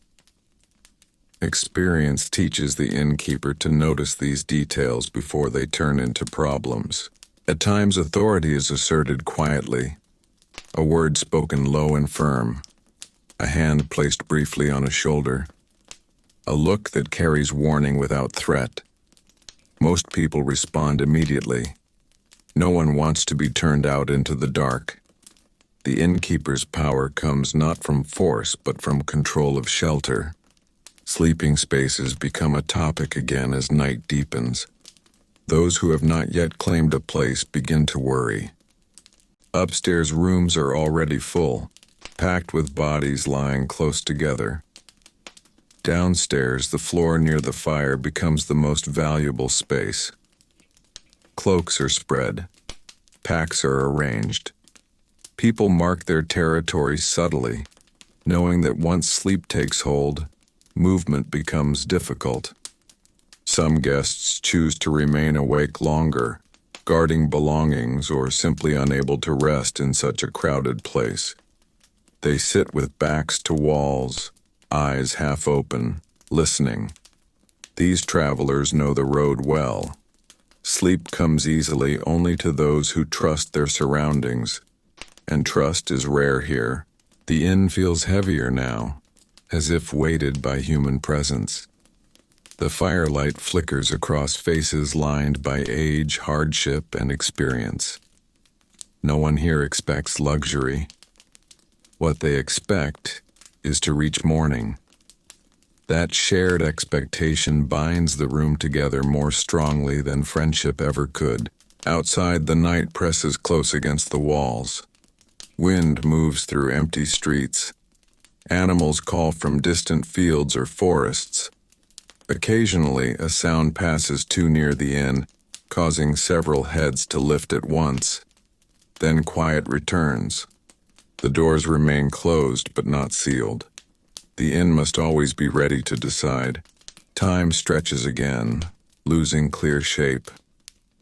Without clocks, the night becomes a slow river carrying everyone forward whether they sleep or not. Some guests drift into shallow rest. Others remain suspended between waking and dreaming. The inn holds them all, unchanged. As the fire begins to lower naturally, its heat softens rather than fades. Shadows grow longer and steadier. Voices thin out. The hall moves gradually toward stillness, not suddenly, but through countless small adjustments. A mug set down and not picked up again. A conversation ending without conclusion. A body sliding from bench to floor to rest. The inn has reached that quiet center of the night where nothing dramatic happens, yet everything feels exposed. This is when endurance matters most. The building stands firm. The people inside wait together. The road is held at bay for a few more hours. And so the life of the medieval inn continues forward, unbroken and uninterrupted, carrying the weight of the night, waiting patiently for the slow return of morning light that will begin the cycle yet again. The inn settles into the deepest stretch of night, the hour when time feels thick and unmoving.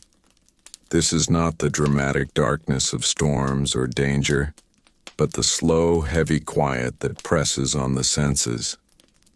The fire no longer roars, it breathes. Each ember glows softly, casting steady light across the hall.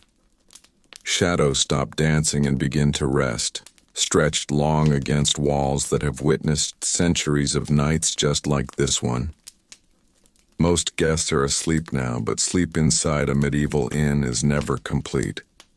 It is layered and fragile. Bodies lie close together, sharing warmth without intimacy. A traveler turns, causing another to wake. Someone coughs, then settles again. A hand shifts instinctively to check that a pouch or blade is still where it should be. These movements are small, almost unconscious, shaped by a lifetime of roads and uncertainty. The watcher remains near the hearth, posture relaxed but alert. This role is not about strength but awareness. The watcher listens more than looks. The sound of breathing changing rhythm. The faint scrape of a boot against the floor. The difference between a dreamer's mutter and a waking voice. Most nights bring nothing, but the watcher knows that the nights that do bring trouble always begin quietly. Upstairs, the shared rooms are heavy with warmth and stale air. Sleep comes easier here for some, harder for others. Those near windows feel the cold creep in. Those near the center feel the press of bodies on all sides. No one complains. Complaints waste breath, and breath is needed for travel. The medieval world teaches people to accept discomfort as a constant companion. Outside the inn stands as a lone island of light. The road beyond is invisible, swallowed by darkness. Fields and forests offer no comfort now. Wind carries distant sounds that mean nothing and everything at once. A howl might be an animal. It might be something worse. No one goes to check. Curiosity is dangerous at night. Occasionally, someone wakes suddenly, heart racing, unsure why. Dreams in such places are sharp and restless. They carry memories of ambushes, sickness, and loss. The inn cannot protect against these dreams. It can only offer walls and fire while the mind wanders where it will. As hours pass, the fire is tended carefully again, not fed strongly but kept alive. The person watching knows exactly when to add a log, when to let embers rest. Too much heat wakes sleepers and fills the hall with smoke. Too little invites cold and fear. This balance is learned through repetition, not instruction. Some guests choose not to sleep at all. They sit with backs against walls, eyes half-lidded, listening. These are often soldiers, messengers, or travelers who have learned that sleep can be costly. They watch the room quietly, not out of suspicion, but habit. In the medieval world, survival often belongs to those who notice first. The inn itself seems to listen. Old wood creaks softly as temperatures shift. Beams settle under their own weight. These sounds are familiar, yet every unfamiliar noise draws attention. People lift their heads slightly, then relax when nothing follows. The building has taught them its language over the course of the night. Gradually, without anyone marking the moment, the cold begins to change. It no longer sharpens, it softens. This is the first sign that the night is weakening. Bodies feel it before minds do. Someone pulls a cloak tighter. Another shifts closer to the fire. The watcher senses it and prepares. The fire is coaxed back toward strength, not enough to wake the hall, but enough to push warmth outward again. Ash is moved. A log is added slowly.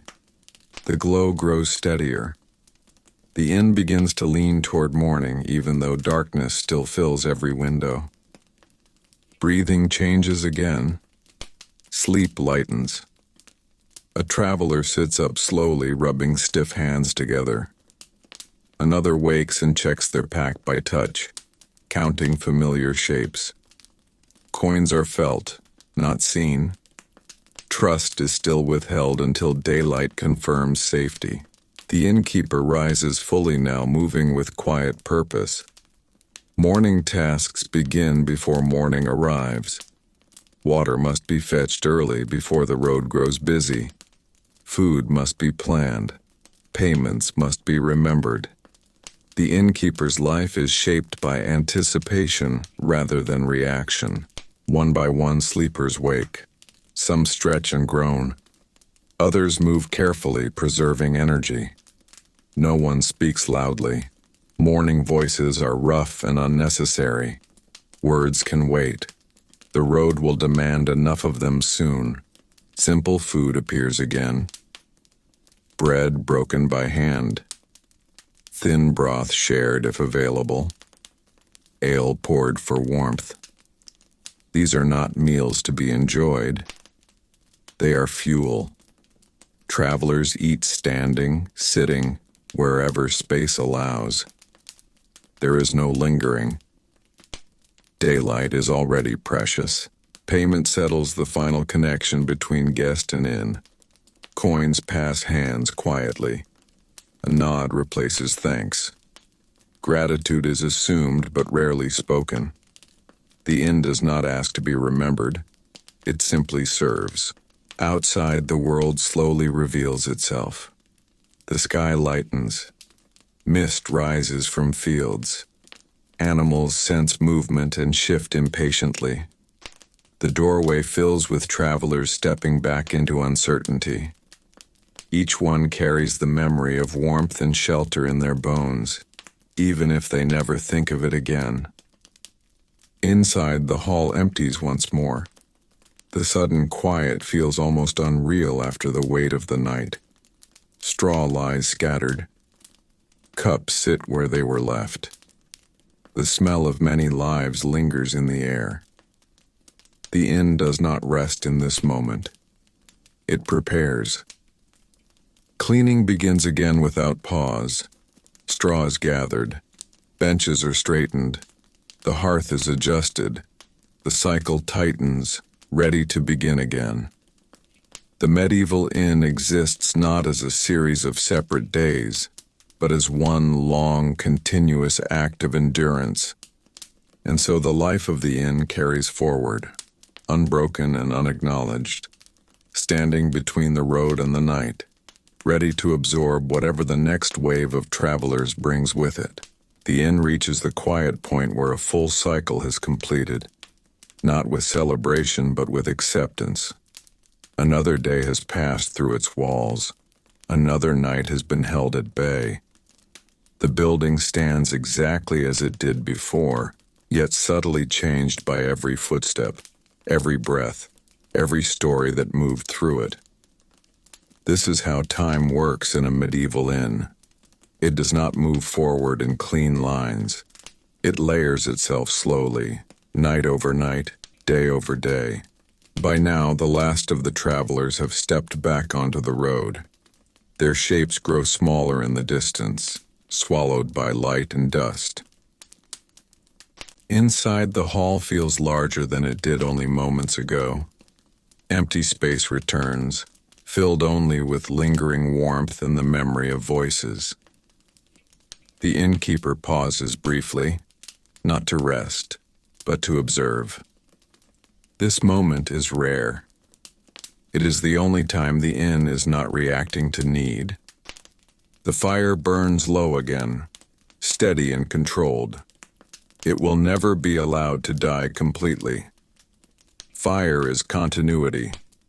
It connects yesterday to today and today to tomorrow. The hearth has held countless meals, countless nights of fear and comfort, countless travelers who arrived strangers and left unchanged by name but changed by survival. The tables stand worn and scarred, bearing marks from hands that are long gone. Benches sit unevenly on floors shaped by generations of use. The walls carry smoke stains so old they have become part of the wood itself. None of this is repaired fully. Repairs take time, and time belongs to the road. The inn remains functional, not perfect. The innkeeper returns to work without announcement. Straw is replaced, cups are stacked, supplies are checked once more. There is no sense of ending in these actions, only continuation. Tomorrow will demand the same readiness. The road will send more people. It always does. What the inn offers is not comfort, and not safety in the absolute sense. It offers something more basic and more valuable in a medieval world. It offers pause, a moment where movement stops, a moment where hunger is eased, cold is pushed back, and the night is faced together rather than alone. For the people who pass through, the inn becomes a brief memory, quickly replaced by the next road, the next danger, the next shelter. For the inn itself, they are part of an unbroken stream. Faces blur, voices fade. What remains is the rhythm. Arrival, fire, food, night, morning, departure. This is the true life of a medieval inn. Not a single dramatic story, but 1,000 quiet ones overlapping. It stands at the edge of the road, doing the same work day after day, year after year, without recognition, holding the fragile line between darkness and daylight, between danger and endurance. And as this history gently closes, the inn remains where it has always been, waiting, ready, a silent witness to countless lives passing through its doors, carrying the medieval world forward one weary traveler at a time.